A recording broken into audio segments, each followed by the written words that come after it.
Madame, Messieurs, c'est toujours un plaisir de vous retrouver dans le cadre de ce Salon international des femmes d'Afrique qui est d'ailleurs inspirante. Et avec moi, sur ce plateau, Yolande Koné, directrice associée de cabinet qui nous vient de la Côte d'Ivoire. Bienvenue, Madame Koné. Merci. Par ailleurs, vous êtes également présidente des femmes africaines Élite de demain, présidente internationale. Tout à fait. Alors, pour vous, est-ce que vous pouvez nous dire s'il existe des femmes leaders sur le continent africain? Oui, il en existe beaucoup. Quelle est la caractéristique d'une femme leader? La femme leader, c'est celle-là même qui a des valeurs. D'abord, c'est très important. Des valeurs, de bonnes valeurs, valeurs d'équité, valeurs de responsabilité. C'est celle-là même aussi qui inspire, qui est une référence, qui est un modèle pour les autres et qui donne l'envie aux unes aux autres de se lever aussi, d'aller vers ses rêves, de vouloir réaliser ses rêves. Vous prenez part à ce salon du côté de la capitale gabonaise, Libreville, Oui. et vous avez co-animé un atelier socialisation, éducation et instruction. Pour vous, quelles sont les pistes pour former ces femmes leaders de demain? Mais les pistes, c'est d'abord, quand on est dans la formation, c'est identifier les besoins. Quels sont les besoins réels de ces femmes-là? Elles ont besoin de quoi exactement pour pouvoir s'améliorer et dans quel domaine elles veulent s'améliorer. Donc après avoir fait donc ce point, c'est-à-dire recherche des besoins, identification des besoins, on est à même de pouvoir leur proposer des modules de formation. Voilà comment ça fonctionne. Par exemple, que ces besoins varient d'un pays à un autre en fonction de l'environnement? On pourrait dire qu'on a tous, quand on est dans l'entrepreneuriat, quand on est femme entrepreneur, quand on est femme leader, on a tous besoin des mêmes sujets, des mêmes modules de formation. Des modules de formation en développement personnel, des modules de formation en management, etc. C'est véritablement les mêmes modules que nous pouvons proposer donc à toutes ces femmes-là. Au niveau de votre plateforme associative, qu'est-ce que vous proposez aux femmes de la Côte d'Ivoire, par exemple, qui vous regardent actuellement, Oui. pour se former? Qu'est-ce qu'on peut leur proposer? On peut leur proposer par exemple un module de formation sur le travail en équipe. Comment travailler en équipe? Parce que quand on est en association... Est-ce que vous le faites de façon régulière? On le fait de façon régulière. Là, je suis à Libreville aujourd'hui.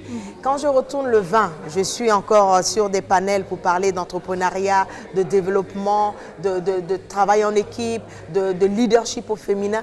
C'est tous les jours que nous sommes sur le terrain en train de partager notre expérience, en train de former les femmes, en train de sillonner l'Afrique et en train d'aller de l'avant avec tout le monde. Le travail associatif est certes en train de prendre au niveau du continent africain généralement, mais souvent certaines femmes des milieux ruraux, par exemple, se plaignent de ne pas être informées. Qu'est-ce que vous, à votre niveau, au niveau de votre plateforme, vous faites pour aller vers ces femmes-là? Ben, c'est ce que je dis. C'est une de nos missions premières. D'accord. Nous avons eu cette chance, nous, d'aller à l'école. Et je pense que le fait que nous ayons cette belle opportunité-là nous donne une mission. Et cette mission, c'est de tourner le regard vers nos sœurs, nos mamans qui sont qui n'ont pas eu la chance d'aller à l'école et qui sont toujours encore restées au niveau du milieu rural. Nous allons dans les villages. L'année dernière, la journée internationale de la femme rurale, nous sommes allés à l'intérieur du pays à la rencontre de ces femmes, de ces braves femmes, parce que c'est grâce à elles que nous avons de quoi manger, nous, dans nos capitales. Parce que si elles ne sont pas dans les champs, si elles ne sont pas dans les villages, en train de travailler, en train de faire ce qu'elles font au quotidien, nous n'aurons pas à manger chez nous. Donc on a besoin véritablement d'aller vers elles, de nous informer de ce qu'il leur faut pour être je veux dire, des femmes épanouies, et voir comment travailler avec elles. On le fait au quotidien. En tant que femme, vous êtes aussi directrice associée d'un cabinet en Côte d'Ivoire. Oui. Comment votre cabinet s'inscrit-il dans cette dynamique d'autonomisation de la femme et pour emmener davantage les femmes à entreprendre? C'est vrai que le cabinet, il est et en Côte d'Ivoire et au Burkina Faso. Donc on est dans deux pays de la sous-région. Et comment est-ce qu'on identifie les besoins des femmes rurales? On est en association. On peut être contacté par une association qui est au niveau du milieu rural, qui nous avons besoin de vous pour un accompagnement. Et quand on a cette invite, nous nous déplaçons donc vers cette association qui est en milieu rural. Nous échangeons, nous partageons avec ces femmes, ces valeureuses femmes. Et au sorti de là, nous mettons en place un plan de formation pour les accompagner dans la gestion au niveau de la coopérative, au niveau de la transformation. Et ce que j'ai omis aussi de dire dans ma petite bio, c'est que je suis aussi au niveau de la transformation agro. D'accord. Voilà, donc tout ce qui est transformation de tous nos produits locaux, nous avons aussi une expertise aussi dans ce domaine-là que nous partageons. Donc on fait de la formation aussi sur, par exemple, comment sécher, par exemple, nous faisons des tisanes. Oui. Des tisanes à base de feuilles de quinquiliba, de gingembre, etc. Donc nous apprenons les techniques de séchage de ces plantes, de ces herbes, le citronnelle, etc. à ces femmes qui veulent aussi apprendre comment faire, par exemple, des tisanes à base de nos plantes.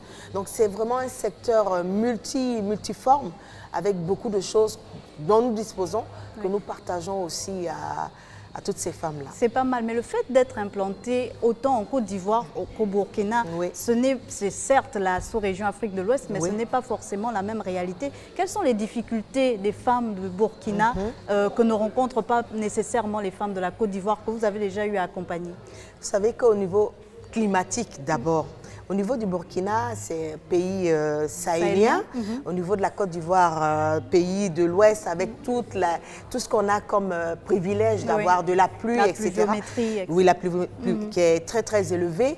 Ce qu'on a, c'est ces difficultés qu'elles ont sur le terrain, de pouvoir travailler dans des univers différents, avec toutes ces difficultés qu'elles rencontrent sur le terrain.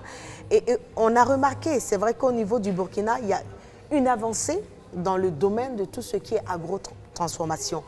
Il n'y a pas longtemps qu'au niveau de la Côte d'Ivoire, on a commencé on s'est inspiré beaucoup des femmes burkinabées pour pouvoir faire de l'agro-transformation au niveau de notre pays, la Côte d'Ivoire. Donc vous voyez qu'on a ces réalités-là, mais on profite de ces réalités pour pouvoir nous améliorer, nous partager comme on dit, les bonnes pratiques du moins, et pouvoir avancer ensemble. Est-ce que votre participation à ce salon qui se tient du côté de Libreville au Gabon est également l'occasion de partager cette expérience, cette belle expérience que vous avez autant en Côte d'Ivoire qu'au Burkina? Parce que également ici, il y a des femmes qui sont dans le secteur agricole et qui hésitent encore peut-être à se lancer dans la transformation. Qu'est-ce que vous pouvez leur dire? Mais vous avez dit qu'ils hésitent, mais il y en a déjà qui sont dans la transformation.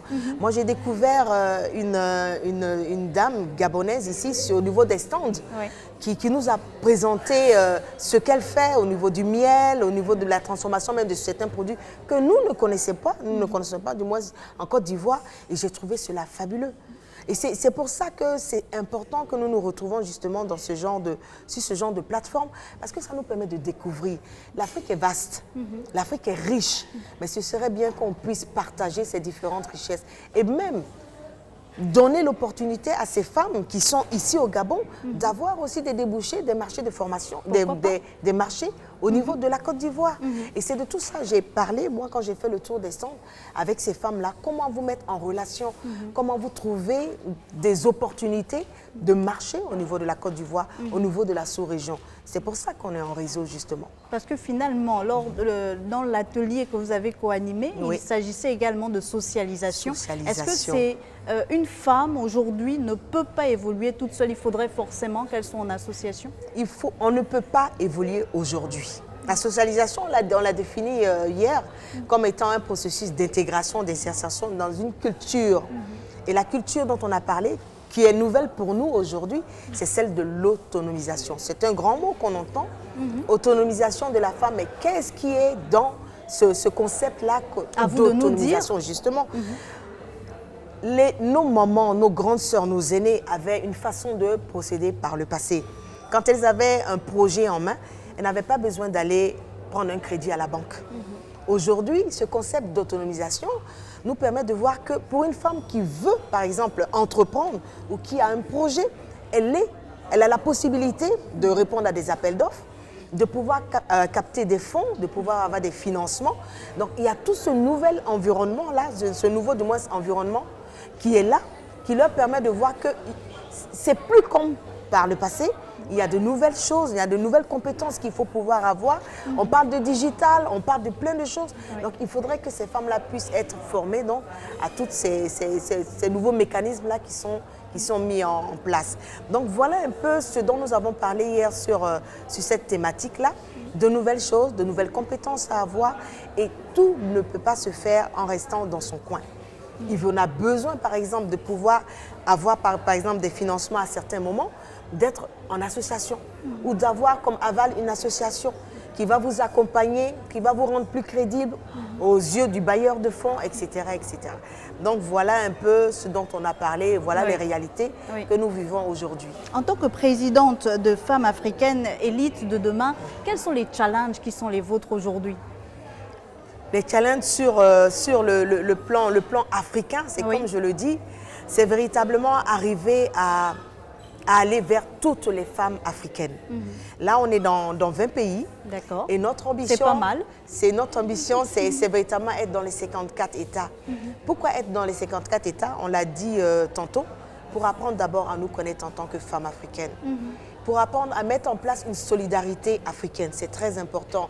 C'est bien beau aujourd'hui, tout le monde rêve, tout le monde est heureux de voir toute l'avancée ou toutes les avancées que le Rwanda, ce pays qui nous fait rêver aujourd'hui. Ça nous fait rêver, on part de rien. On part de rien. D'un génocide. Exactement, qui aujourd'hui, avec toute l'avancée au niveau du genre, les femmes au niveau des instances de prise de décision, nous en Côte d'Ivoire, on est un peu quand même, on va dire entre guillemets, encore frustrés de voir que ça ne bouge pas comme on voudrait le voir.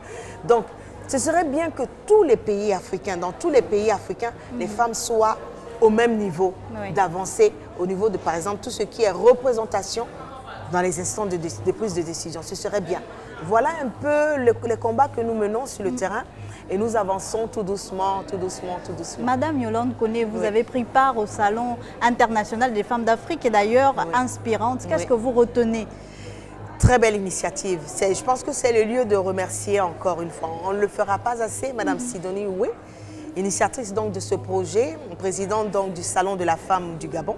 Une très belle initiative. Les gens ont tendance à dire, à penser peut-être encore que c'est encore un salon de trop. Non, à chaque fois qu'on vient à un salon, on a la possibilité de rencontrer encore une nouvelle personne. On a la possibilité de partir chez soi encore changé parce qu'on aura vécu de nouvelles expériences, on aura rencontré des personnes extraordinaires, on aura rencontré des personnes d'autres pays encore qu'on n'a peut-être jamais rencontrées dans aucun autre. Donc c'est toujours quelque chose de formidable. Moi j'ai vraiment apprécié l'esprit. Les thèmes abordés ici sont des thèmes extraordinaires, fantastiques, qui nous ont permis encore d'aller un pas en avant, d'avancer et je pense que c'est quelque chose de fabuleux. Merci à vous, Madame Yolande Koné, d'avoir accepté notre invitation. Je rappelle que vous êtes directrice associée cabinet, vous venez de la Côte d'Ivoire et par ailleurs vous êtes présidente des femmes africaines et élite de demain, présidente internationale. Merci beaucoup d'avoir été des nôtres et merci à vous, chers téléspectateurs, d'avoir également été des nôtres. Je vous dis donc à très vite sur Gabon 24. Merci beaucoup.